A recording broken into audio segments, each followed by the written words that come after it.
Hello, I'm Diane Richard, your host of Let's Talk. I am so very privileged and honored to bring to you one of Pittsburgh's grand dames, an unsung hero, or should I say, shero. Although devoted to her career as an award-winning journalist for the Old Pittsburgh Press and for the Pittsburgh Post-Gazette, Jean Bryant found time in 1973 to found the Miss Black Teenage Pageant. The pageant consists of an 8-week program designed to build self-esteem in area young women and to start them on the road to success. The program stressed the importance of education, introduced the participants to successful businesswomen, and awarded more than $400,000 in educational scholarships. A retiree, Ms. Bryant was twice featured in Essence magazine for her work with our youth. She was also the recipient of the Jefferson Award in 1985, the New Pittsburgh Courier's Woman of Influence and Excellence Award, and the Pittsburgh Black Media Federation's Legends in Journalism Award, as well as numerous other accolades bestowed upon her from various governmental agencies. May I now present to you the infamous Jean Bryant and her incredible story on Let's Talk.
Thank you for being with us today, Jean.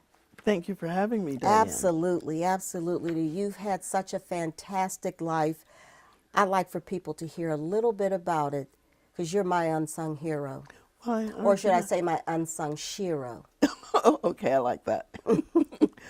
Yes. Talk to us a little bit about your career as a journalist. And I'm talking about your career long before you even thought about doing the Miss Black Teenage America pageant. Indeed.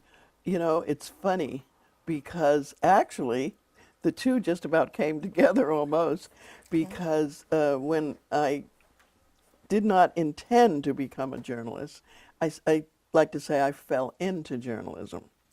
And that's because I was working with George Hudson Associates in New Jersey, and that was a public relations type setup, and they needed a manager.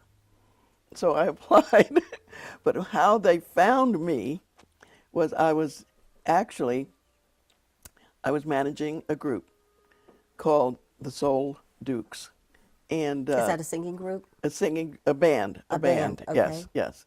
And my son was the leader of the band and the lead singer, and he happened to attend a concert my sons were playing at, and he liked what he saw, and he said, anybody that can manage a male band, he needed for his office. And that's actually what started me in writing. Okay. But if I wanted to go back further, I'd go back to 8 years old. Okay. Because I liked to write then. Well, let's take us back there then. Wrote little stories. Didn't want anybody to see them, though. I kind of hid my stories. And a cousin happened to find my little stash and was just enthralled reading my little stories. And she let me know that. And, of course, I threw a tantrum because I didn't want anybody reading my stories. And I understand that a lot of writers today are like that. And they don't want anyone to look at their work until it's done or until they want people to see it. Correct. But that's how I fell into writing. I started out as a kid, really, and I liked it a lot. And so when I got the opportunity to work in George Hudson Associates' office, I took the job. It was basically PR. Oh, Yes. excellent, excellent. And so where did that take you? Well, that job ended because, well, my boss had become sick, and then we lost him. Okay. And I would have stayed on, but they only wanted me to stay on to train a male. So goodbye. Yes. I left. Okay. And there was an opening at the New Jersey Afro-American newspaper, and there was so I went to see about it. But when I got there, they said, well, the job for writing was no longer available, but could I do accounting or anything like that? And I said, oh, sure. Didn't know what I was doing. You'd learn. Yes, I did. Yes. I did. And yes. So that's how one day a gentleman came into the office to give me a little feature story about what the police department in Newark was doing for the community there. And I wrote the story and left it on my boss's desk. And the next day or so, we had a delivery of newspapers, because it was a weekly. Mm-hmm. And I wouldn't say the next day, but shortly thereafter. Mm-hmm.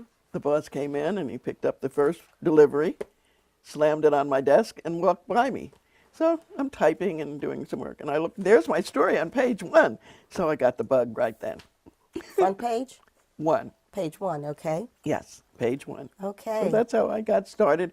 And at the same time, as I said, I just became involved with a young group. That was my son's group. Mm-hmm. And it went from there. I started managing them, and everything sort of melded together. So all of this took place in New Jersey, correct? In New Jersey, yes. Okay. Mm-hmm. How did you then come to Pittsburgh? All right, but first, marriage. Okay. Marriage. I have to think hard about that. It wasn't the happiest time in my life. A second marriage. Okay. And I went to Pittsburgh for that. And I wanted to do the Miss Black Teenage pageant, because actually it reverts back to New Jersey. I did it there as well. It's just so complicated to remember now. But I started Miss Black Teenage in New Jersey, and when I came to Pittsburgh through marriage brought me here, I just continued here.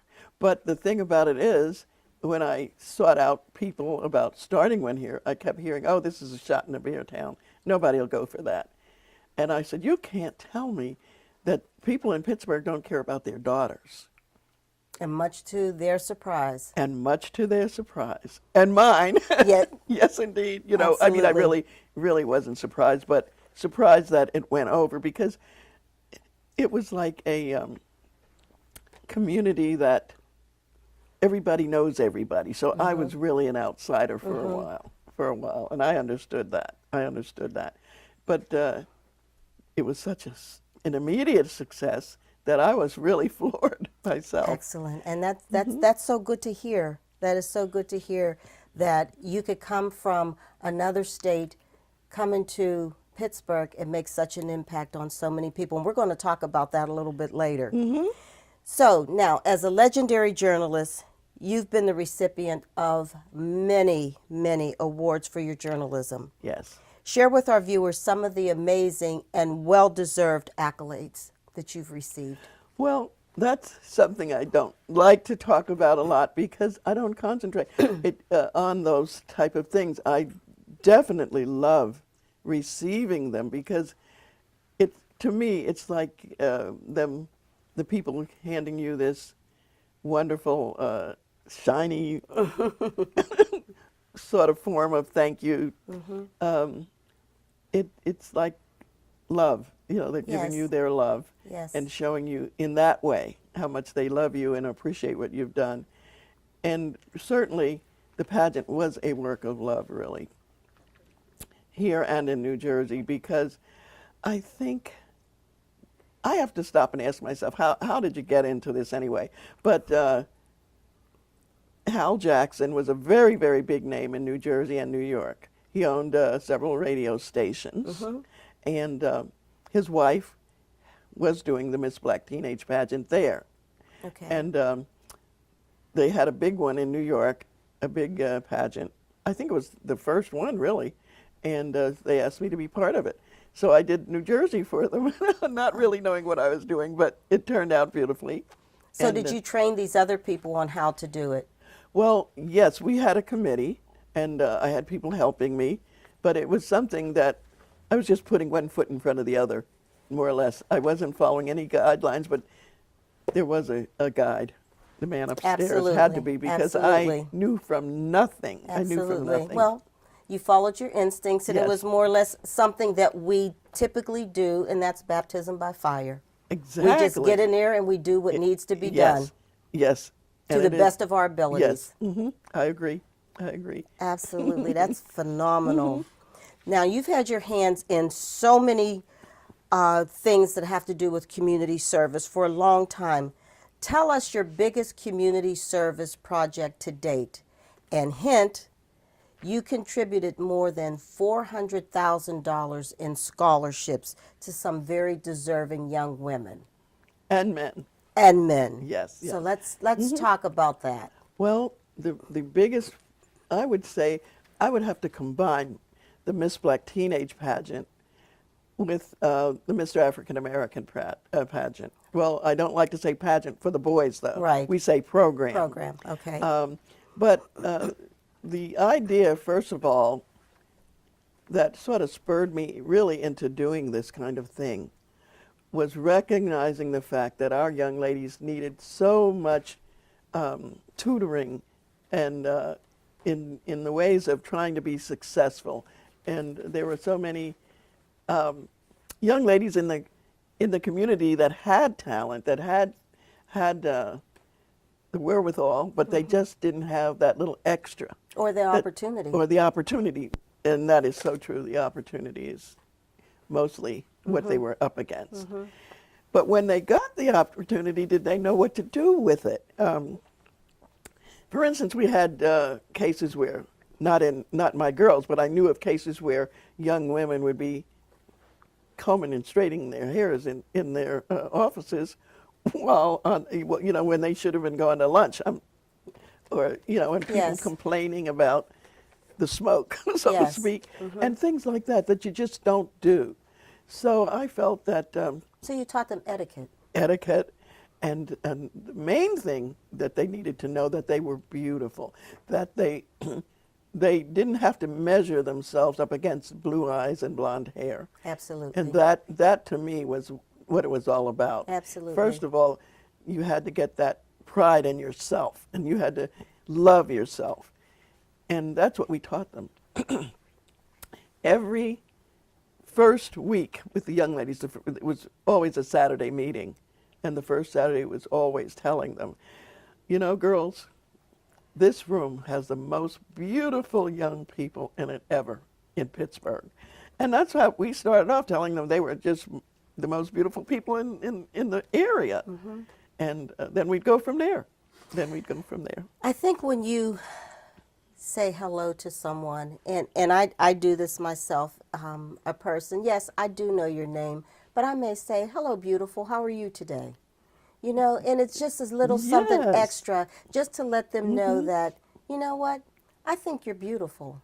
You know, yeah, I know your name, but hello, beautiful. That is such a good thing to do, because that word, and just the word alone, and you're applying it to someone, it lifts their spirits. Yes, yes. Because, you know, nobody's telling them that. Correct. Nobody. Correct. We had a young lady in the pageant one year who said she thought she was ugly. And when in the program, we teach them how to come out on stage when their name is called, looking at the audience. She couldn't do that. She'd always look at the wall and come out and on the way out. And I couldn't believe it. But by the end of the pageant, she knew how to look out at the audience Hold her and, head up. and smile. And smile. That's so important. Building self-esteem in these Yes. young women, letting them know that they are beautiful, and letting them know that they don't have to measure their worth against anyone else but themselves. But themselves. Exactly. This is fantastic. Tell us some of the graduates who were part of the program and part of the pageants, and some of the things that they're doing now. I know that they are actresses and possibly name it. doctors and, Yes, you yes. know, just very successful in their lives now Very. because of what you've done. Well, you know, Or I should say, in part of what you've done. yes, because I always like to say firsthand that the pageant has been very helpful to the young ladies, and I recognize that. But I do recognize that they have these talents, they have these innate talents, and all we do is give them a platform with the program. And so I don't take a lot of credit, but I do take a lot of pride in what they accomplished, though. And I Amazing. sort of go back to what Shakespeare said, all the world is a stage. Yes. So my premise is we give them a stage, so we'll give them the world. Absolutely. And that's seemingly what happens. But like you said, they're just all over the map in these different disciplines. And so you have some listed there of. Yes. Excellent. Oh, I have to carry these things with me. Well, let's But hear here's who the they are. danger, though, if you mention someone and you don't mention someone else. So I have to ask forgiveness right here. If I leave someone out, it's not deliberate. But just the other day, and I'm bringing her up because it was very, very recent. Okay. I was getting my hair done, and this beautiful young lady comes up to me and says, "Hi, Miss Bryant," and I'm going, "Jatara," and it was Jatara McGee. And I said, "What are you doing here?" And she said, "Oh, I come this way," because she's out like in New Kensington or something like that generally. Okay. That was her residence, I believe. And she said, "Oh, I come here whenever I'm downtown or in town." And that didn't make too much sense because I'm sure there are closer hairdressers. So I said, "Well, what are you doing now?" She said, "Well, I live in Virginia now." And I'm going, "No, you don't." So I said, "What are you doing in Virginia?" "Well, I'm working for a TV station. I'm a news reporter." So I Nice. mean, I'm Very just like, nice. oh my God! It just chills went all over me. I just was so happy for her. One of your babies. One of my babies, yes, Okay. indeed. And then we have, so she is the second one. We have Jasmine Rush. And some of these young ladies have given themselves different names or something for Facebook, but I'm just going back to their names. When they were in That you know, yes. yes. Yes, yes. So Jasmine Rush is also a TV news reporter, and someone said to me that they saw her. They were visiting Youngstown, Ohio, and they saw Jasmine, and they said she's right. doing very well. So that made me Excellent. really happy. Now, in the ministry, for instance, we have Veronica Williams. She's in Maryland, and Cynthia Swepson Brown, who is here in Duquesne. But there are so many different others. You know, I just hate to just mention one or two. When Well, there are they so know many. they know Yes. it's from your heart. Yes, yes, they have to. Now, in the business world, we have Andrea and Jennifer Barber, who opened up a studio for teaching piano. Okay. And isn't that wonderful? And where is that located? That is in Green Tree. Okay. In Green Tree. And in education, we have Margaret Starks, who's principal. Get that?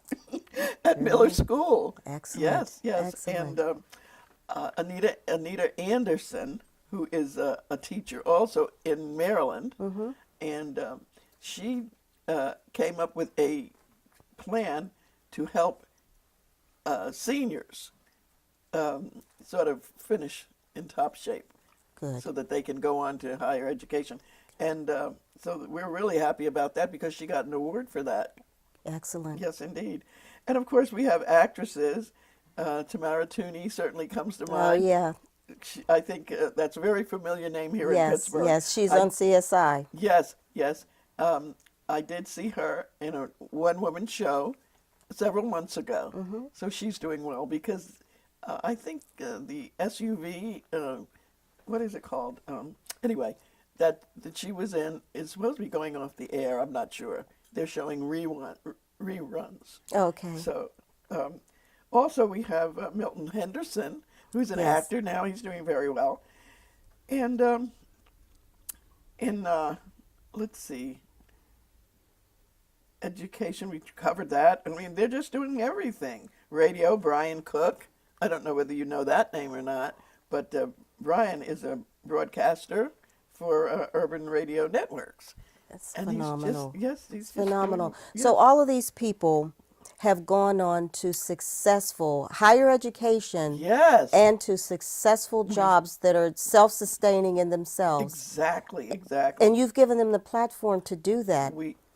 The encouragement, I like to say. Okay, you've encouraged them to Encourage do them that. to Yes. do these things. Now, we also have Jillian Woodruff, who is the daughter of Dwayne Woodruff and Joy. Yes, indeed.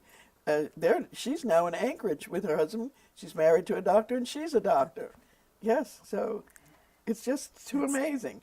Now, we also stress, just being a good community person, marriage, and Yes. we have young ladies that are getting married. I said, this is wonderful because that's seemingly not the trend these days. Correct. But for instance, one of my first queens, Doreen Walker Tibbs, is now married to Eugene Tibbs 25 years. Wow. I mean, am I getting Phenomenal. older? or what? No, you're just getting better. Well, okay, I'll take that. I'll take that.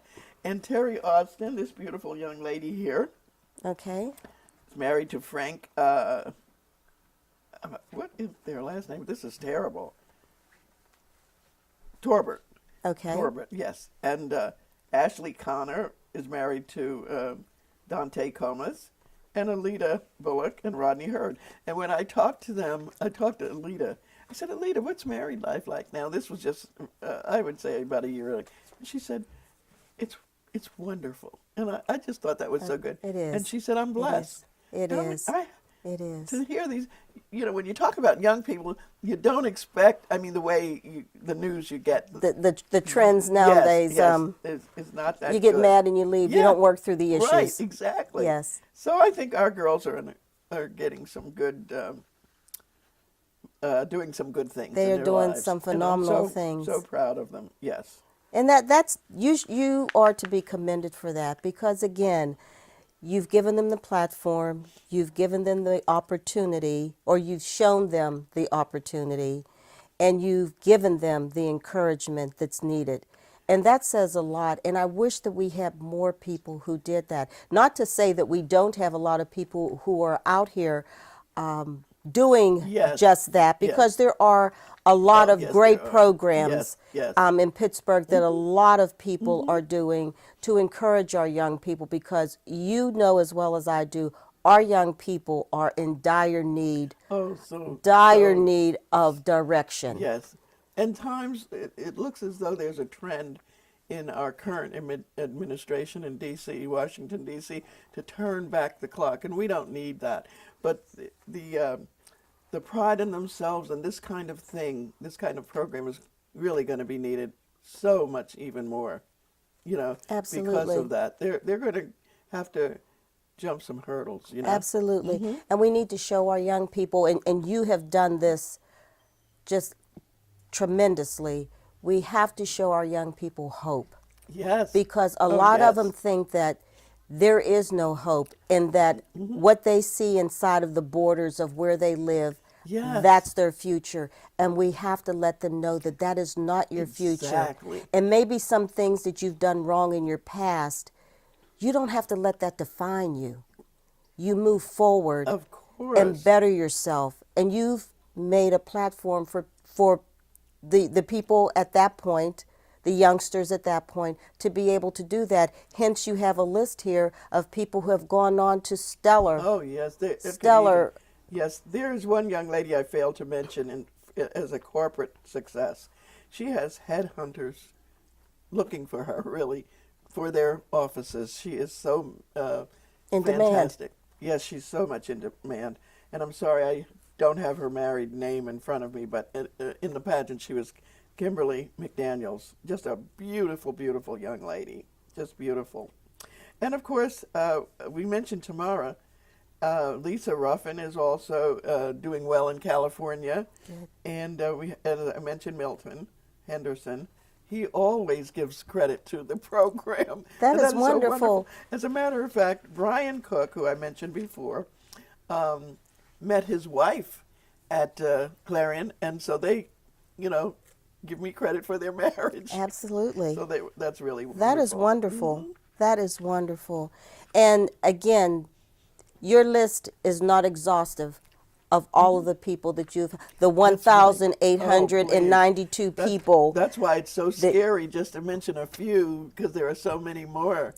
But they know. They have to know. I They just know hope that so. this is from your Yes. heart. That that you can only name a few, but you're in their heart. They're in your heart, and you're in their hearts. Well, that's good to know. So, then, you retired Yes. in 1993. Yes. Okay. And after you retired, you went on to another venture, and you'd mentioned that before, and that was to engage the young men in our community.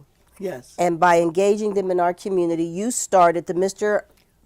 African American program. Yes. And this was a program for boys 9 through 17 years of age. Exactly, yes. What prompted you to go in that direction? Well, I have sons, and I realize what they're up against out there in this world. And basically, both programs, it's just to give them that inner strength and some basic knowledge of what you need to succeed in this world. And for the girls program, we had a, what would you call, just a creed.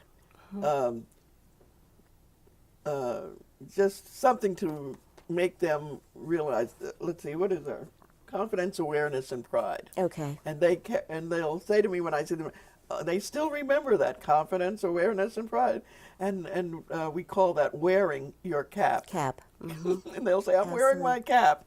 As a matter of fact, one of our volunteers, Gwen Moore, thought that went up. She was an assistant with us, and she just came up with some great things, like that. Confidence, awareness, and pride. I'm wearing my cap. Yes. I like that. I like Exactly, exactly. Now, the boys program, we didn't have a creed for, but we had and I wrote it myself, and I kind of loved it. But they had to agree.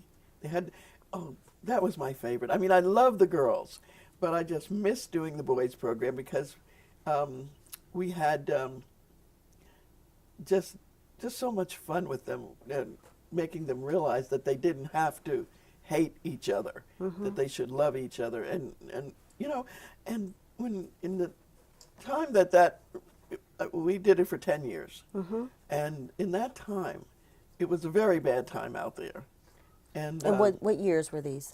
it was, let's see, it started in 1993, and we ended 10 years later. Okay, that is. 2003. So, yes, 2003. Oh, God.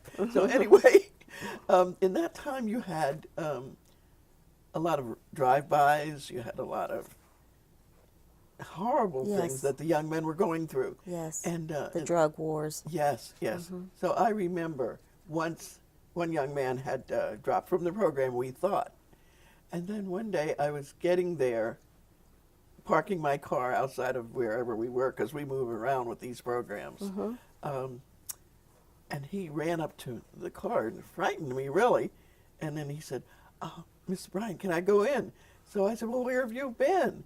And then he told me he had to basically hide out from a gang. Gangs. And it was just so scary. And I called my son. I said, "Should I have some kind of thing to check these kids before they walk in?" And he said, "No, Mom, just run your program. Don't worry about it." So it worked. I mean, we never had to have any special security.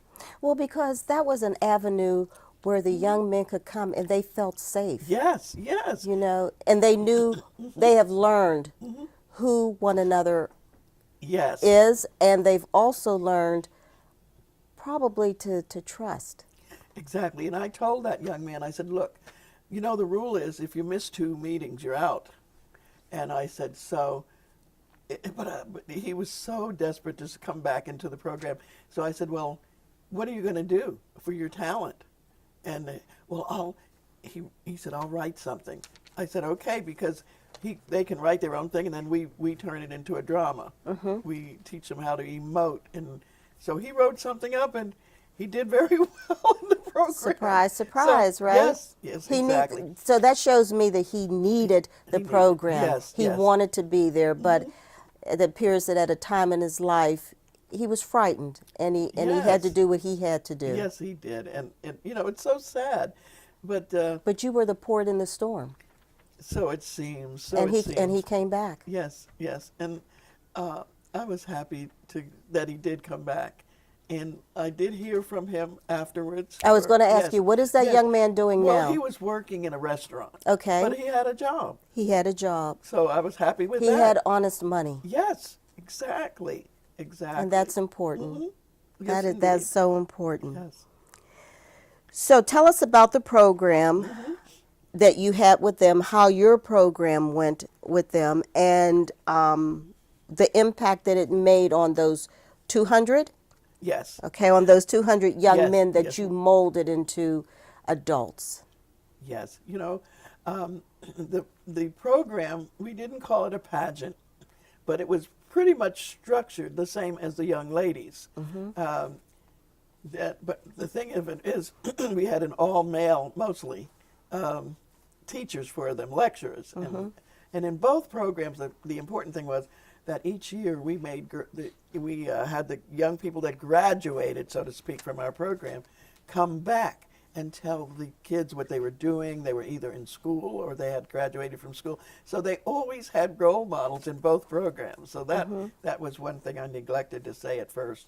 But the difference in that is that we had men mentoring them. But the women, of course, had input as well. Right. and but of course, the mother instinct. Yes, indeed. So it was really wonderful. And you know what? We only had one incident where someone ate somebody's lunch on purpose. But you know what? The sad thing I found out, and I guess it's safe to say this, that too often the parents of the young men seem to have left them at their own wherewithal to their own doings. Yeah, because most of the time they didn't have lunches, and that was a must. You must bring a lunch. And a lot of times our committee was sharing their lunches with them because they didn't They bring a lunch. didn't, or they I told them didn't have yeah, been able to have a lunch, yes, yes. food. So we decided in this program that we would meet these children where they were, these young men. Like the girls, we were a little tougher on. In other words, you can't wear sneakers in this program. You have to either wear a dress or a skirt. And that was the beginning of how you have to approach businesses when you're looking for a job for them. Of a certain length. Yes, of a certain, no décolleté. Oh, that was written, no décolleté, and we explained to them what that word meant. And so So different from today. very different. Everything's hanging out. But you know what? I think if I was still doing it, it would still be the same. No décolleté. Absolutely. No Absolutely. sneakers. And the only time we allowed them to wear sneakers was at rehearsal. At rehearsal, just before the big day, we let them wear sneakers. They had to dress business. Yes, they had to. Yes, As if they were going on an interview. of course. Absolutely. We even had mock interviews for them. Now we didn't do that so much with the guys. We kind of didn't want to scare them off, but eventually they got the message. And as a matter of fact, I was on a radio show with Elaine Effort. Oh, Elaine. Yes. She just with one of my- retired. with one of my young men, who is now a paramedic, by the way. And he told me, not me, the audience, the radio audience, that the program sort of took the place of the father that was not there. His father was, well, I won't say any more Right. than that. You know, he Right, I was just not in understand. his life at the time. And that, I'm sitting there hearing this. And so really, that's why I said these programs came from inside. I just went, I don't know, God sort of propelled me to do these kinds of things because they were so needed. And I didn't know he needed, so to speak, you know, that his father wasn't in his life and those kind of things. And it's really, really sad. And these young men, they need guidance. They do. And they need men in their lives Yes. to show them how to be men. That's exactly why we had these mentors. We had Ron Saunders, Mr. Hatley, I can't think of his first name right now, and we always had men coming in to talk to them. I'll never forget, we had he just got involved with the Board of Education. I can't think of his name, it's terrible. He was he? Well, I'm not even going to go there. But anyway, he is now with something in the Board of Education. I don't know if you might think of who that might be I'm talking about, but it doesn't matter because one of the young men said, when he walked in, I heard him say to his friend, "Oh boy, I know he's somebody."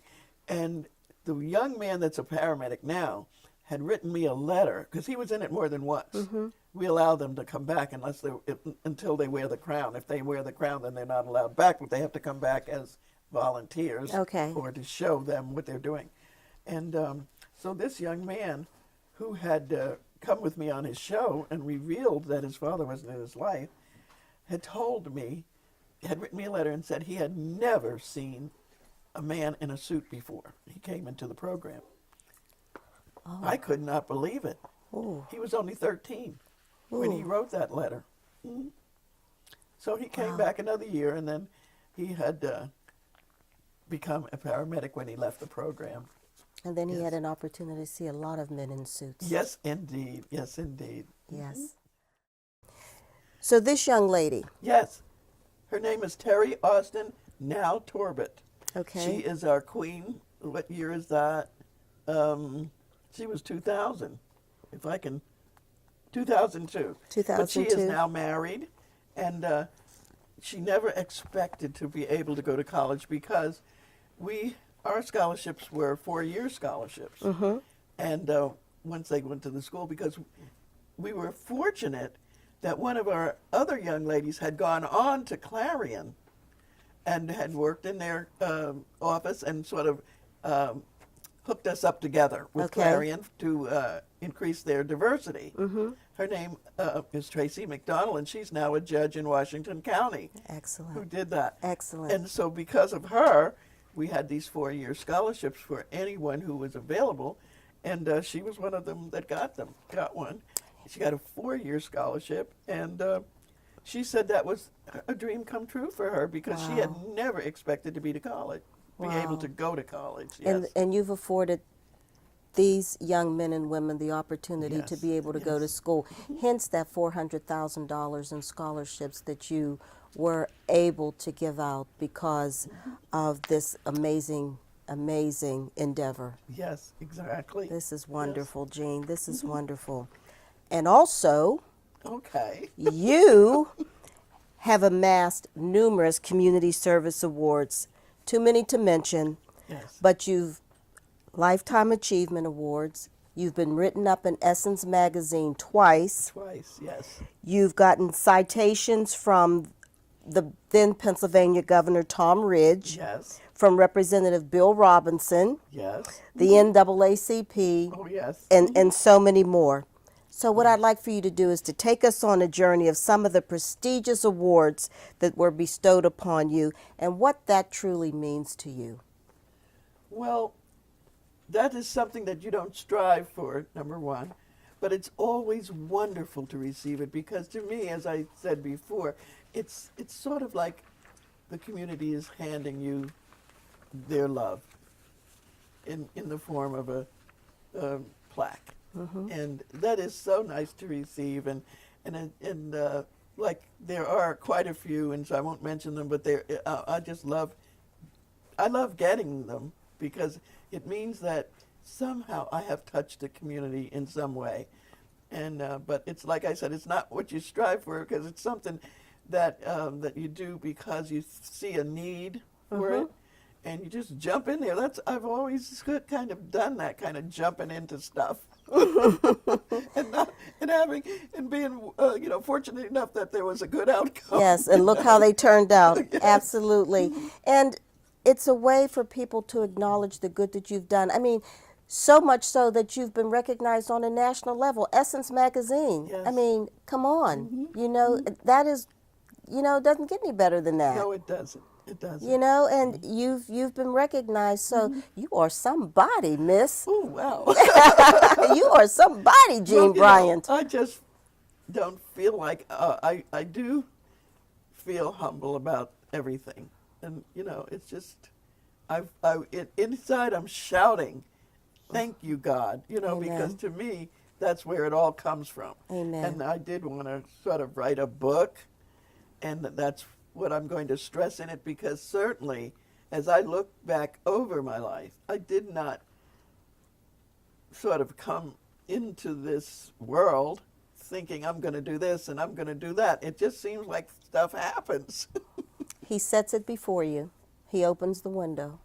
You're so right. And you take that opportunity. Yes. It's all him. All exactly. faith. You just move forward by faith. Yes. And he works it out. He does. He works really it out. does. You're the I'm a instrument, witness. but he works it out. Absolutely. Now, in all that you've done and all that you've accomplished, have you lived your life dream? I don't know. Whether it's my life dream, I just have a wish to give my best to friends. And you know what? There's a little thing about me. I take people to heart and I act in myself. I count them as mine. This is my friend. This is somebody I love. I just love so many people. I don't know how I'm going to handle it. So it's... Because your heart is this big. That's why. That's how you handle it. I just take everybody to heart, and I just love what I'm doing. So have I accomplished a dream? Perhaps. I don't dream of this or of that. I take what I get from God, and everything comes from God. This home, I just praise the Lord every day. That you have a home. That I And have it's a beautiful home. It is beautiful. And I never knew I was going to... I've always had nice homes, even growing up. Like I said, we weren't Richie rich, as they say. But we always had a nice, comfortable home, and I've been very, very fortunate, and I'm the type of person that likes to share what I have, you know, what has made me. And as I look back then, I wonder why do you do these things, and why? Well, there is one thing why I try to be kind to people, because I was bullied in school, and I'm also a twin. But it was funny because I look back now, and the bullying was more or less, look what I have and that you don't. Yes, You know? yes. And at that time, my father wasn't in my life either. My poor mom had to struggle, you know. But anyway, life is good, and I praise the Lord every day for what He's Amen. given me, and I Amen. hope that I can be a blessing to others. And you have been. Clearly, you have been. Now, not only are you an amazing woman with all that you've done and all that you've accomplished in your lifetime, but to top it off, you're a mother. Yes. You have a family. Let's talk a little bit about your amazing family. Now, you've already told us that your sons played in a band. Yes. What else can you tell us about this amazing family of yours? Well, right above you, my mom. She's the inspiration. Wonderful. She's the inspiration behind everything. She was just so beautiful and just so amazing. She never raised her voice, you know. And I'm a twin, and we were brats. So spoiled because we were different. We were twins, and oh my God, you know, everybody just doted over us. And Identical. It's a wonder I am not selfish. But yes, we're identical. We're called mirror twins. When we look at each other, we're looking in the mirror, really, because everything's opposite. Like I have my markings, facial markings, and or hers are on anything. the other Yes, side. yes, yes. And we have different personalities. She's the smarty. I'm kind of just getting along with my, you know. But we were really blessed. We lived in a home that was really united, and it's a kind of a home you don't see too much of today, because everybody's spread out. Right. And was that here in Pittsburgh? No, in New Jersey. In New Jersey. That's my hometown, Okay. my home state. Okay. Yes. And I grew up in Roselle, New Jersey, as a matter of fact. And the wonderful thing of it is that I had 3 uncles. Each one had their own home. And that was amazing. I lived on a street where half of the block was family. Was your family? Yes, yes. So when I came to Pittsburgh, I think I just adopted Pittsburghers because I didn't have that family that I had back in New Jersey. You know, we had aunts, uncles, everybody lived together. We had about 8 people maybe in the same house, but we never stumbled over each other. Yes. It was just everybody knew their place, and it was wonderful, wonderful. And it was family. And it was family. And something that's really lacking in a lot of families today, unfortunately. Unfortunately. You know, there's oftentimes they don't have that privilege. And you know what? I try to incorporate that kind of thing in both programs, the Mr. African American and the Miss Black Teenage, a family time thing. We would tell each other, you don't have to love someone, but you have to respect them. Absolutely. And Absolutely. that's what we did as a family. We respected each other, and I was even allowed, my sister, we even drew on the walls. It was awful. Oh my gosh. We have murals. Oh my gosh. We had murals at home. We should have been spanked. You know. But your soft-spoken mom. Yes, yes, yes. But I'm sure she held you to task. Yes, certainly, certainly. Absolutely. Now you've held such a fulfilling life, and you've touched so many people that you probably can't even imagine the people that you've touched. I'm certain that they owe you a debt of gratitude. What's next in your life, Jean Bryant? Probably a book. All right. And I think, Yes. and I think I owe that to myself and my family of friends Yes. and people I love so much here. And your fans. Yes, yes. Some people have said, well, when are you going to write this book? Because I can't wait to read it. I said, I can't wait to read it either. So hopefully, yes, I've started it. I have. I got a little off course when I had cancer, and I had more than one cancer. So I'm very grateful to God that I'm still here. You're back on track Yes, now. yeah, I'm back on track. back So on track I'll be now. at it. I'll be at it pretty soon, and maybe you'll be hearing. And then I'll have to come back and talk to you about the Exactly. book. Yes, yes, I'd love Yeah, that. I'd love we still that. have a lot to do.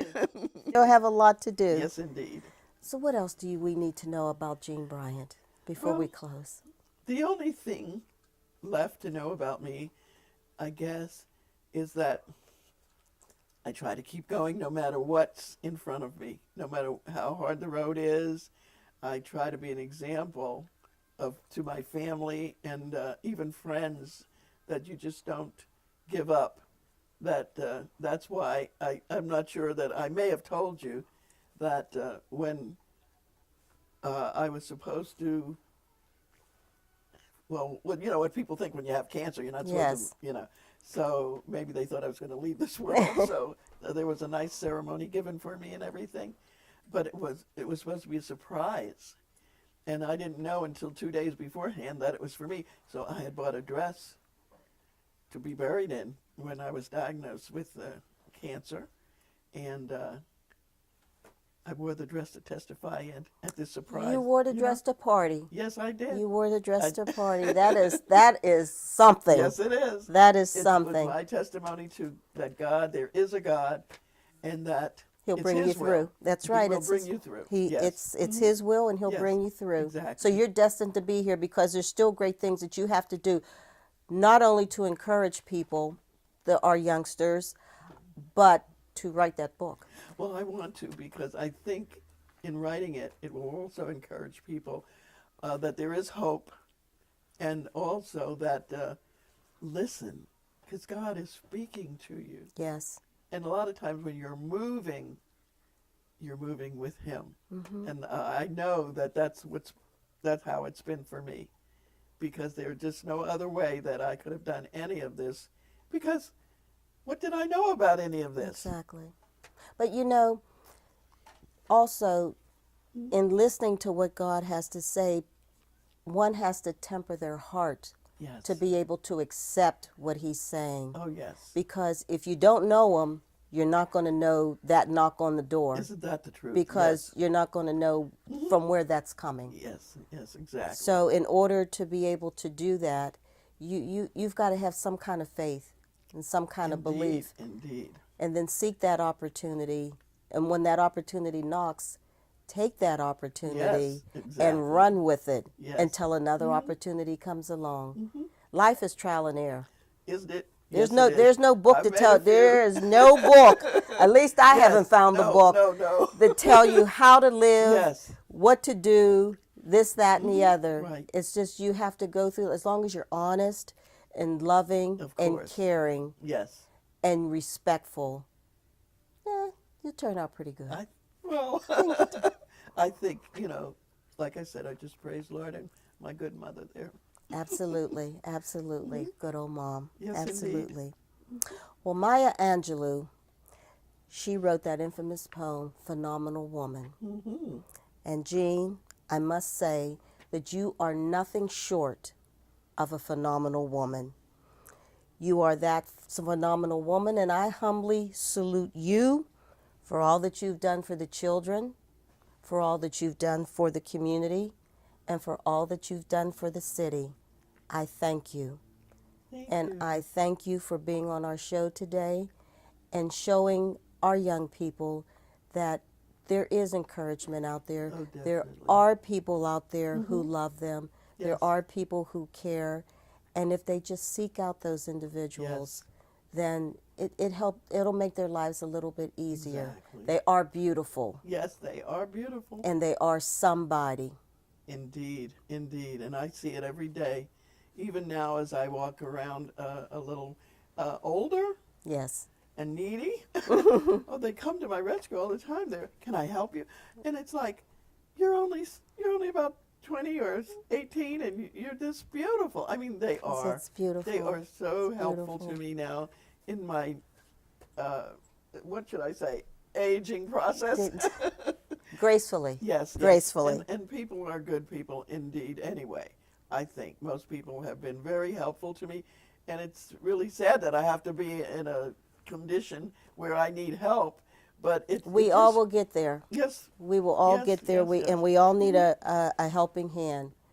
But it's helped me to see how kind people are, and I'm just so grateful that I was able to be a part of something, a part of a community, and to show them my love and to receive their love. Well, thank Yes. you, Jean, so much for being on the show Well, thank you. and showing our audience that you are truly an unsung hero. Aren't you nice? Thank you, Diane. That Thank is so you. sweet. Thank you.